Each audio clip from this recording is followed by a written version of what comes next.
Bonjour à tous et bienvenue dans ce premier épisode de nos rendez-vous sur les chemins du livre. Et ce premier épisode est dédié à la thématique de l'édition accompagnée. À travers ces rencontres hebdomadaires pendant tout le parcours de la campagne de sociofinancement, en fait de la campagne de pré-vente du livre Zizanie en cuisine, je vais vous proposer des rendez-vous chaque semaine avec les prestataires, ou je dirais plutôt mes partenaires de travail, pour permettre à ce livre Zizanie en cuisine de prendre forme et de naître. Cette naissance qui ne pourra pas se faire sans toi qui regarde cette vidéo. Alors pour ce premier épisode, je reçois Sylvie Dulac, qui est la responsable de Bouquinbec. Bouquinbec est une entreprise basée à Montréal et qui s'est fait comme spécialité d'accompagner les auteurs dans leur parcours d'auto-édition pour ne pas être seuls en plein désert. Sylvie, bonjour. Bonjour Nati.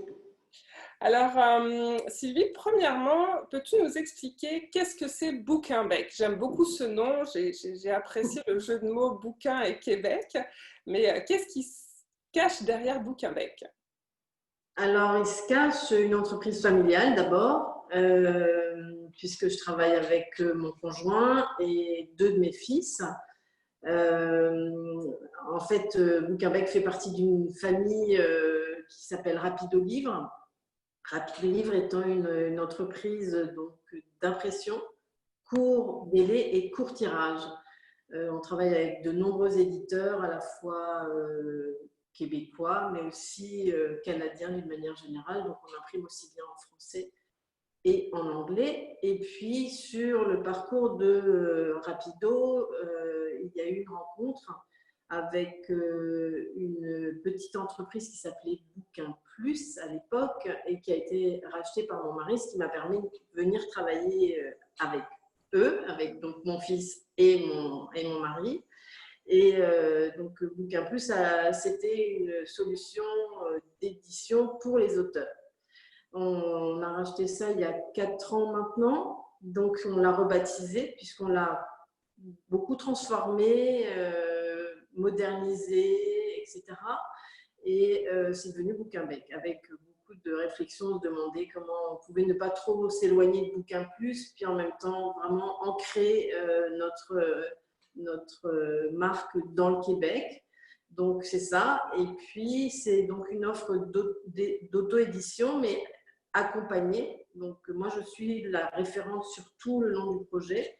Et je travaille avec une équipe de collaborateurs qui sont à la fois des réviseurs et des graphistes, donc pour révision des textes et mise en page.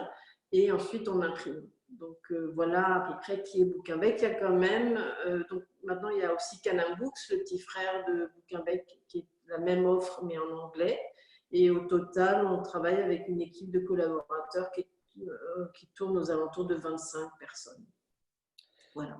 C'est ce que d'ailleurs j'ai apprécié dans ton offre, Sylvie, chez Bouquinbec, c'est finalement la variété des collaborateurs avec lesquels tu travailles, parce que tu vas pouvoir vraiment choisir, par exemple pour la couverture ou pour l'illustration ou la mise en page ou la révision linguistique, qui est une partie extrêmement importante et sensible dans une œuvre littéraire.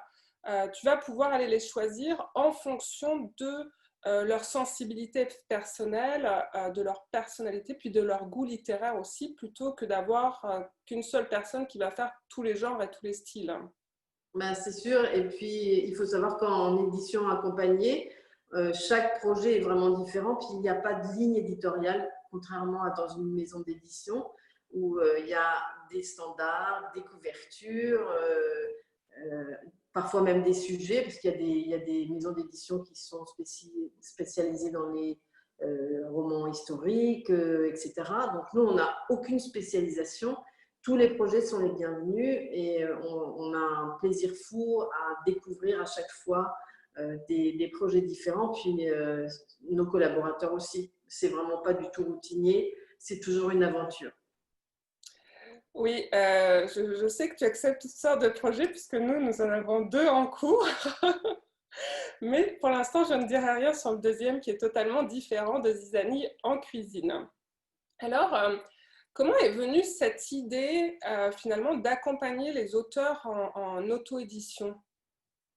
Alors, c'est une idée assez simple hein, parce que tout le monde connaît le fonctionnement de l'édition en maison d'édition.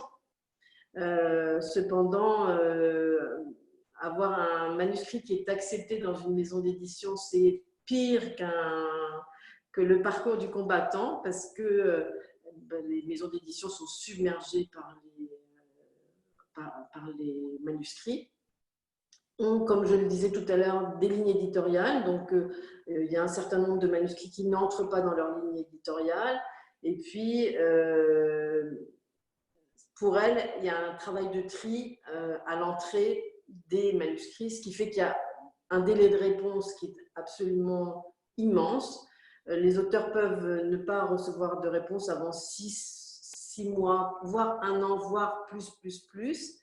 Ce qui est parfois décourageant quand même, parce qu'il s'en passe des choses en une année dans la vie d'un auteur, c'est-à-dire qu'il peut réécrire un autre livre, et puis ce livre qu'il a mis en attente dans une maison d'édition, il n'est plus du tout dans cette Il est plus connecté au livre. Oui. c'est ça, il n'est plus dans cette dynamique.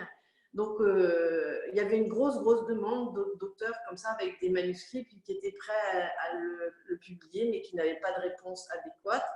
Donc, c'est à ces questions-là que Bouquinbec essaye de répondre. Alors, nous, il faut savoir qu'on dit oui à tous les projets à partir du moment où ils restent dans une ligne d'éthique, évidemment. On n'accepte pas des manuscrits qui sont hors de l'éthique, incitation à la violence, au racisme, etc. Donc, ça, c'est nos seules limites, si je peux dire. Mais il faut savoir aussi qu'il y a une autre limite, c'est le budget, parce que qui dit édition accompagnée dit financement du projet par l'auteur. Hein. Donc, c'est ce que tu es en train de faire, une campagne de sociofinancement, justement pour réunir des moyens financiers qui te permettent d'arriver à publier ton livre. Donc, c'est ça. À partir du moment où le manuscrit arrive chez Bouquinbec, on fait une soumission pour les services dont a besoin l'auteur. Donc, on propose des services de révision, de mise en page et d'impression. Donc, l'auteur peut choisir dans ses services ceux qu'ils veulent, sauf qu'il ne peut pas se passer l'impression chez nous, c'est obligatoire. S'il veut publier, de toute façon, il faut que ce soit imprimé, en effet. Mais donc, c'est ça. Donc, la révision, la mise en page et l'impression, c'est sûr que la révision fait bondir un certain nombre d'auteurs parce que c'est un poste qui est cher. Il faut savoir que c'est un métier difficile puisqu'il faut lire très attentivement le texte du début jusqu'à la fin. Il faut éliminer toutes les fautes d'orthographe, les maladresses de syntaxe, de grammaire. Donc, c'est un vrai travail de bénédictin. Parfois, il faut inviter l'auteur aussi à réviser lui-même son style ou améliorer un paragraphe ou reformuler certains passages pour la clarté, soit de l'intrigue, soit simplement de la langue, ce qui est délicat. Exactement, mais ce qui fait que, pourquoi on appelle ça aussi la publication accompagnée chez Bouquinbec, c'est que l'auteur fait ce travail-là en collaboration directement avec le réviseur, puis avec le graphiste. Donc, il y a vraiment un travail de dialogue. D'échange et de dialogue, oui. C'est-à-dire que votre manuscrit ne rentre pas dans un tunnel et puis il ressort un livre au bout. L'auteur est constamment en relation avec les collaborateurs qui travaillent sur son livre. Et donc, toi, tu vas avoir une réviseure avec laquelle tu vas pouvoir échanger, poser des questions, tu vas avoir des suggestions, etc. Donc, c'est vraiment important pour un auteur parce que d'abord, ça le met en confiance. Ensuite, c'est lui qui a le dernier mot. Donc, si quelque chose ne lui convient pas, il peut en parler avec le réviseur. C'est très important. Donc, au bout du compte, le livre qui va être publié au nom de l'auteur, ça va vraiment ressembler au manuscrit qu'il nous a confié. Il ne va pas retrouver un texte manié, changé, modifié, etc. Ça, c'est très agréable, effectivement, que l'auteur garde la paternité ou la maternité de son texte, puisque je pense que ben, ça sort de nous, donc c'est comme un bébé. Ah oui. Et Euh, après, tout le travail qui a été fait, c'est vraiment important que ça corresponde à ce que l'auteur attend, c'est sûr. Exactement. C'est vrai, comme tu l'as dit, que ce sont des coûts importants lorsque l'on choisit justement de passer par toutes les étapes du processus. Puis c'est le choix personnel que j'ai fait en m'adressant à toi et à Bouquinbec, de passer vraiment par toutes les étapes, y compris la conception graphique de la couverture.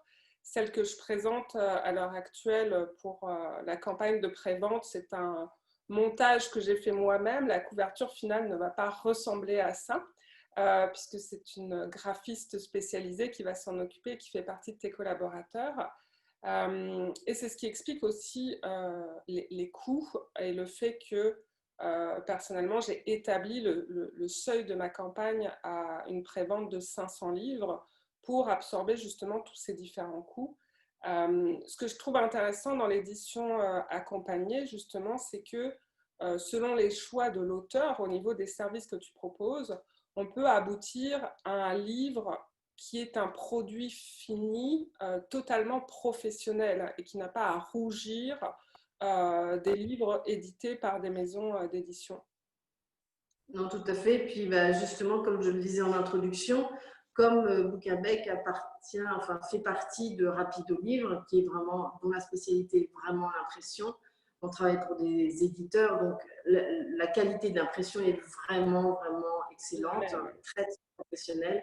Et le produit fini, entre un livre en édition accompagnée ou un livre d'édition d'une maison d'édition, il est impossible à voir puisque ça passe dans les mêmes machines avec les mêmes encres, les mêmes personnes qui sont sur les machines.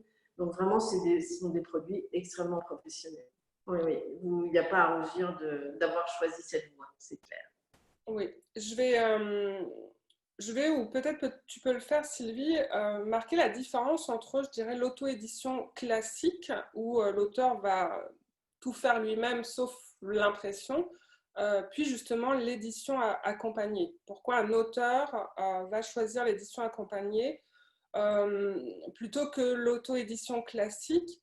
Euh, Si je prends mon cas, c'est sûr que si j'avais opté pour de l'auto-édition classique, j'aurais peut-être pu m'éviter une campagne de pré-vente ou de sociofinancement, ou en tout cas, j'aurais pu partir ma campagne avec un objectif de 50 ou 100 livres, mais pas un objectif de 500 livres, parce qu'il y a vraiment une différence entre l'auto-édition classique et l'édition accompagnée.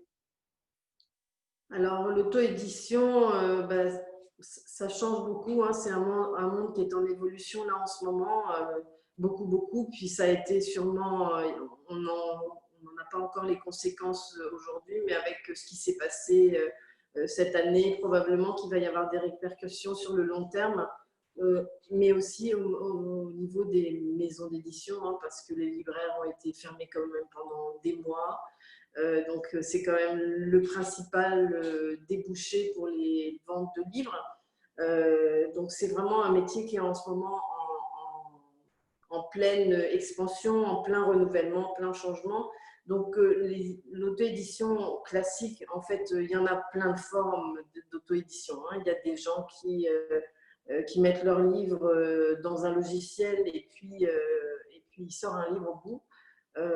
Donc là, vous ne maîtrisez rien du tout, vous n'avez accès à aucune personne physique, il faut être un petit peu débrouillard et puis vous découvrez le livre une fois qu'il arrive chez vous. Ce n'est pas nécessairement bon marché, hein, ça peut être assez onéreux. On a des auteurs qui reviennent nous voir avec des livres en couleur notamment, qu'ils ont achetés chez Blur, des sommes que je n'imaginais même pas. Ensuite, c'est sûr qu'il y a des formes d'auto-édition, comme c'est assez. Il y a beaucoup d'auteurs qui cherchent des débouchés pour publier leurs livres. Il y a parfois aussi des solutions qui sont proposées qui ne sont pas tout à fait professionnelles, avec des révisions rapidement faites, des mises en page un petit peu, comment dire, uniformisées. et puis une impression bon, qui est de moins bonne qualité. Donc, c'est ça. Nous, on a vraiment eu envie de donner une image de marque à l'auto-édition qui soit professionnelle et qui soit de haute qualité. C'est ce qui nous a guidés à fonctionner de cette manière-là et d'être en relation directement avec l'auteur. Ben, ça nous défie quotidiennement parce que chaque auteur a des exigences, a des questions, etc. Donc, c'est aussi pour nous une remise en question perpétuelle. Et c'est important d'avoir aussi l'écho du marché, des auteurs, parce que eux se sont cassés les dents sur certaines solutions et on se dit qu'effectivement, il y a des réponses à apporter qui doivent être différentes de ce qu'on trouve sur le marché aujourd'hui. Et c'est vraiment important pour nous que les auteurs soient nos juges directement, c'est-à-dire que toi, ton travail avec la réviseur, puis avec la graphiste, puisqu'en l'occurrence, tu travailleras avec 2 femmes. C'est un hasard parce qu'on a des hommes dans notre équipe, mais c'est ça c'est un tandem de femmes. J'aurai un homme pour la version numérique du livre. Mais tu vas pouvoir être en relation directement et puis bah, ton retour va être direct aussi. Si jamais il se passe quelque chose, c'est certain que je vais avoir, tu vas me dire, bah, écoute, ça se passe très bien, ou bah, voilà tel problème que j'ai rencontré. Donc, pour moi, c'est important aussi parce que c'est du direct. Donc, on peut s'améliorer tous les jours en étant comme ça directement en relation avec les auteurs. Tu parlais tout à l'heure justement de la qualité d'impression, puis que elle était vraiment équivalente à celle qu'on peut retrouver en maison d'édition parce que vous imprimez aussi pour les maisons d'édition. Ce que j'ai apprécié également dans ta formule, c'est la souplesse au niveau de l'impression parce que on a accès à de l'impression numérique, puis justement pour un auteur en auto-édition, c'est important de pouvoir avoir cette souplesse au niveau des quantités, puis de la réactivité aussi. Oui, donc effectivement, c'est une offre qui était assez révolutionnaire sur le marché canadien quand mon conjoint a commencé à créer Rapido, parce que ça n'existait pas, le court délai de court tirage n'existait pas. Puis on a dupliqué cette proposition-là aux auteurs, ce qui fait qu'effectivement, on peut imprimer des petites quantités très rapidement. Et quand je dis très rapidement, quand on imprime, en fait, on imprime toujours une copie d'approbation, c'est-à-dire que c'est un livre en un exemplaire unique pour que l'auteur puisse toucher vraiment le résultat du travail de longs mois de préparation, après de longs mois de préparation. Et donc cette copie d'approbation peut être imprimée en 48 heures, ce qui est très très court. Temps de séchage compris, coupé, donc c'est un vrai livre et que ça peut être imprimé en 48 heures. Comme on a affaire en général à des auteurs qui ne savent pas très bien où ils en sont, comment ils vont se débrouiller après, on accepte un minimum d'impression de 25 exemplaires. Mais si par exemple, il se prend au jeu de la promotion et que son livre démarre tout d'un coup, la réimpression peut être faite en 4-5 jours. Donc, vous n'êtes jamais à court de livres. Si vous anticipez un tant soit peu, en moins d'une semaine, vous pouvez avoir des livres. C'est vrai que c'est très intéressant pour les auteurs parce que tout d'un coup, on se jette dans le vide après avoir passé des mois tout seul derrière son ordinateur dans son bureau. Il va falloir le vendre, ce livre. C'est vraiment le nerf de la guerre. Puis c'est pour ça que tu fais une campagne de sociofinancement. C'est pour t'aider. Il faut vendre ce livre. Et pour vendre ce livre, il faut faire de la promotion absolument. Et c'est tout un coup une autre facette du métier d'auteur en auto-édition, puisque dans les maisons d'édition, ce sont les maisons d'édition qui font la distribution, mais dans le fond, c'est aussi l'auteur qui fait sa promotion, parce que quand Marie Laberge sort un nouveau titre, c'est elle qui est à la télévision, c'est elle qui est à la radio, c'est elle qui donne des interviews, c'est elle qui est dans les salons du livre. C'est vraiment l'auteur qui fait la promotion de son livre. Et ça, les auteurs ont un peu de mal à comprendre quand ils sont en auto-édition. Ils pensent qu'une fois que le livre est écrit, ça y est, c'est fini. Ça va se faire tout seul. Ça commence, c'est là que ça commence. Et c'est bien différent. Et c'est parfois plus difficile pour quelqu'un qui était un peu solitaire, qui a passé des mois un peu tout seul avec son écran, de s'exposer au soleil et de dire, ben voilà, j'ai écrit un livre, c'est ce sujet-là, il faut l'acheter, trouver les arguments, etc. Mais j'ai l'impression que tu es assez douée pour ça. On essaye, Sylvie, je te remercie. C'est vrai que c'est une autre des grandes différences entre l'auteur en auto-édition puis l'auteur en maison d'édition. Parce qu'en maison d'édition, c'est l'éditeur qui va prendre en charge l'organisation de la communication et de la promotion autour du livre.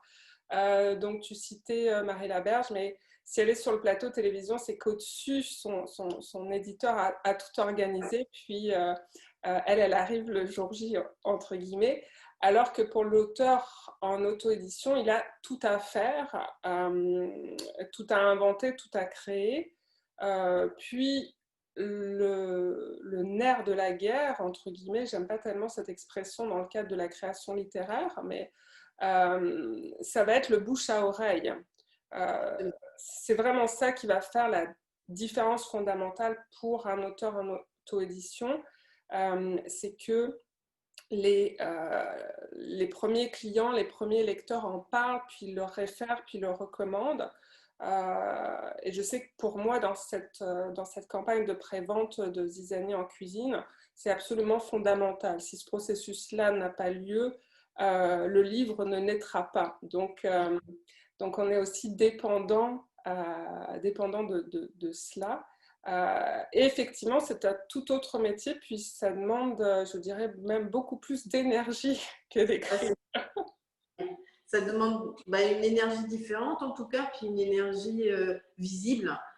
C'est-à-dire qu'effectivement, il faut s'exposer tout d'un coup, puis il faut vendre son livre. Et c'est vrai que c'est pas toujours donné à tous les auteurs, mais je pense que dans ton cas à toi, en plus, comme tu as décidé de reverser un certain pourcentage de tes ventes, ça peut avoir un rayonnement encore plus important au niveau du public parce que ça peut toucher des gens.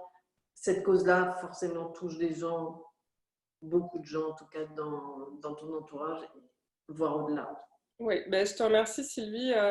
Puis effectivement, le fait que à travers mon choix cette fois-ci de publier, parce que j'ai écrit beaucoup, mais je n'avais jamais encore entrepris de publier.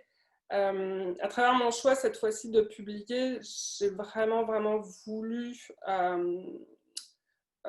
cette démarche en faveur de la Fondation pour l'alphabétisation, pour des raisons qui me sont très personnelles, mais je pense qu'elles touchent beaucoup de gens. Et c'est aussi une des raisons pour lesquelles j'ai choisi de travailler avec toi et Bouquinbec, pour que mon livre, au final, soit à 100% professionnel, puis de qualité irréprochable. J'aime généralement que les choses soient bien faites, puis là, mon niveau d'exigence est encore plus fort parce qu'il y a justement derrière le fait que voilà, il y a ce soutien pour la Fondation pour l'alphabétisation qui me tient très à cœur, mais j'en reviendrai dessus dans une autre vidéo. J'avais un dernier point que je voulais voir avec toi, Sylvie, puis là, du coup, il m'échappe. Oui, puisqu'on parle de promotion, un des avantages aussi que tu proposes, c'est que Bouquinbec est présent au Salon du Livre, enfin à plusieurs salons du livre, et du coup, pour l'auteur en auto-édition, ça peut être l'occasion justement de se faire connaître d'autres publics. Oui, alors oui, c'est sûr. Donc le Salon du Livre, on va chaque année à la fois à Montréal et à Québec, sauf cette année évidemment, puisque le Salon du Livre de Québec a été annulé en raison de la pandémie, et puis celui de Montréal va prendre une toute autre forme cette année. Donc on ne sait pas très bien comment ça se passe, mais en tout cas il n'y aura pas les kiosques habituels avec la présence des auteurs. Mais effectivement, oui, ça permet aux auteurs de se faire connaître. C'est un milieu difficile parce que c'est un endroit où il y a et Montréal et Québec, où il y a pléthore d'auteurs et notamment des vedettes de la littérature francophone. Donc, c'est pas toujours facile pour un auteur en auto-édition de faire sa place, mais quand un auteur est avec Bouquinbec, c'est Bouquinbec qui loue un emplacement avec son logo et toute son organisation. Et puis, c'est surtout un endroit où je pense les auteurs se rencontrent et peuvent échanger sur leur expérience, sur leurs innovations, parce que les auteurs sont très, très imaginatifs quand il s'agit de faire des lancements ou de vendre leurs livres. Il y a des choses amusantes. Mais ce n'est pas forcément l'endroit où les auteurs vendent le plus de livres, étant donné qu'encore une fois, l'offre est pléthorique. Mais en tout cas, d'avoir une expérience avec le public, de se faire connaître. Donc, ces moments aussi où on peut distribuer des petits signés ou des choses comme ça. Puis, petit à petit, les gens, au départ, en plus, l'auto-édition n'est pas toujours bien vue, mais petit à petit, les gens connaissent Bouquinbec, font confiance aussi à la marque. Et pour les auteurs, c'est plus simple d'être assimilé en édition accompagnée que d'arriver tout seul sur un kiosque avec son livre. C'est ça. Et donc voilà. Donc c'est à la fois un endroit fascinant parce qu'effectivement il y a énormément d'auteurs, d'éditeurs, de publics et un peu la jungle parce qu'il y a quand même beaucoup d'offres et puis c'est difficile de faire sa place, mais c'est très intéressant de voir comment tout ça fonctionne. Et puis parfois les salons des régions sont aussi très intéressants. Nous, on n'y va plus parce qu'on n'a pas d'auteurs assez intéressés, mais il y a certains auteurs qui vont sous une bannière, ils se regroupent sous des bannières d'auto-édition et l'expérience est souvent intéressante.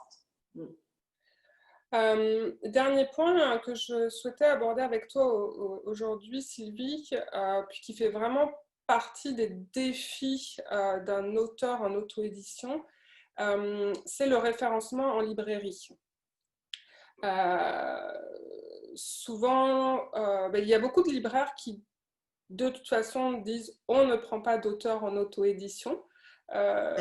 Tu as une petite phrase qu'il a suggérée où l'auto-édition reste encore mal perçue, pas bien perçue, comme si, puisque le manuscrit n'est pas arrivé en maison d'édition, il n'est pas qualitatif, professionnel, exactement. Donc, il y a des libraires qui, par principe, refusent tout auteur en auto-édition. Puis, il y a des libraires plus ouverts à ça. Cependant, encore une fois, on sait qu'un livre est vendu par le bouche à oreille, mais avant le bouche à oreille, un livre est vendu ne serait-ce que par sa couverture. Et souvent, on va reconnaître immédiatement le livre en auto-édition à cause de sa couverture, lorsque l'auteur aura tout fait lui-même. Même s'il a un copain ou une cousine qui est graphiste, en fait, c'est un art à proprement parler de créer une couverture de livre. Puis ça, on abordera le sujet avec Émilie Côté la semaine prochaine. Un autre des avantages de l'édition accompagnée, justement, c'est que Bouquinbec a sa boutique en ligne, puis avec des comptes spécifiquement pour les libraires, ce qui permet justement aux libraires d'avoir aussi un catalogue de livres, puis d'avoir la garantie d'avoir un produit fini très qualitatif, puis qui ne va pas faire rougir le libraire sur son étagère. C'est sûr. Donc effectivement, nous, au départ, on voulait proposer le processus complet de la publication et de la distribution. Mais la distribution, c'est très compliqué de la faire. C'est dans des mains d'un très petit nombre de compagnies et qui ne prennent effectivement aucun livre qui sont en auto-édition. Donc, on a voulu faire ça nous-mêmes, la distribution auprès des librairies physiques. Et c'est très compliqué parce qu'ils sont effectivement assez réticents. Il faut savoir aussi qu'ils croulent sous les livres. Hein. Il n'y a qu'à rentrer dans une librairie, il n'y a pas beaucoup de place vide. Donc, ils ont besoin de produits de qualité. Ils ont besoin d'être certains qu'ils vont vendre les livres qui rentrent dans leur librairie. Donc, on a laissé tomber cette partie-là du travail en recommandant quand même aux auteurs de faire la démarche eux-mêmes parce que il y a toujours une librairie à côté de chez vous, de préférence indépendante, c'est certain, hein, mais qui sont attentifs à la vie et à la création littéraire de gens de leur quartier et qui peuvent être tout à fait favorables. Moi, ça m'est arrivé de nombreuses fois que des auteurs reviennent en me disant, ben voilà, j'ai pu déposer dans la librairie de mon quartier des ouvrages et puis ça se passe bien. Donc, c'est important aussi pour les auteurs d'aller voir dans leur quartier quel arrangement il peut trouver avec son libraire pour pouvoir déposer des livres. La librairie Bouquinbec est une librairie numérique. Dans le fond, c'est un espace sur lequel les auteurs, effectivement, qui ont imprimé leurs livres avec Bouquinbec peuvent vendre leurs livres partout au Canada et même aux États-Unis. Donc, ça se passe comme sur toutes les librairies numériques. On clique sur le lien, on le met dans le panier, on paye, et puis le livre arrive chez vous quelques jours plus tard.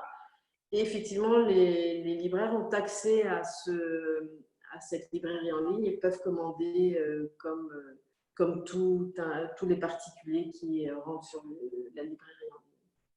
Oui, moi, c'est un système que j'ai beaucoup apprécié parce que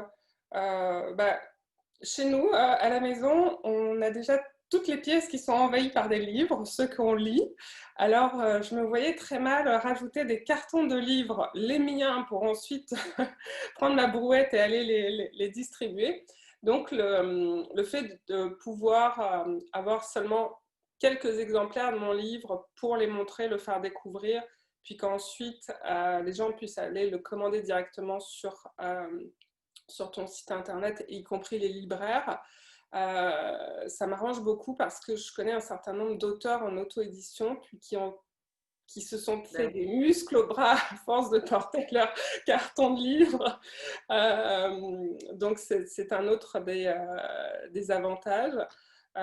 Puis je ferai la petite parenthèse, mais on ne traitera pas cet aspect-là parce qu'on va trop déborder. Juste pour dire pour mes futurs lecteurs européens que justement, il y a aussi un partenariat qui fait que le livre Zizanie en cuisine, pour le lectorat européen, eh bien, ce sera le produit travaillé avec Bouquinbec, mais il sera imprimé en France. Donc, on ne va pas générer plein d'empreintes carbone avec des stocks de livres dans les avions. Non, non, non, on va rester en circuit court et local. Et puis, ça, j'en suis très contente. Sylvie, je te remercie beaucoup d'avoir été présente pour cette première rencontre des chemins du livre. Puis, je te dis à très bientôt pour nous, la suite de notre aventure. Merci, Nati, et bonne continuation. Merci. Et puis, eh bien, à toi qui as regardé cette vidéo, toutes mes excuses de n'avoir pas pu assurer le Facebook Live comme prévu aujourd'hui. Je ferai en sorte de résoudre ce souci technique pour la semaine prochaine. La semaine prochaine, nous allons nous retrouver jeudi 20 août à midi avec Émilie Côté qui va nous parler de comment concevoir une couverture de livre et puis l'art de la mise en page d'un livre. Sur ce, je te souhaite une bonne journée. N'oublie pas, si ce n'est pas déjà fait, de cliquer sur le lien pour réserver ton livre Zizanie en cuisine en pré-vente. Tu peux aussi en offrir à la Fondation pour l'alphabétisation. Et surtout, tu l'auras compris, tu as un grand pouvoir entre tes mains, c'est celui de diffuser l'information. Alors, je compte sur toi. Merci et à très bientôt.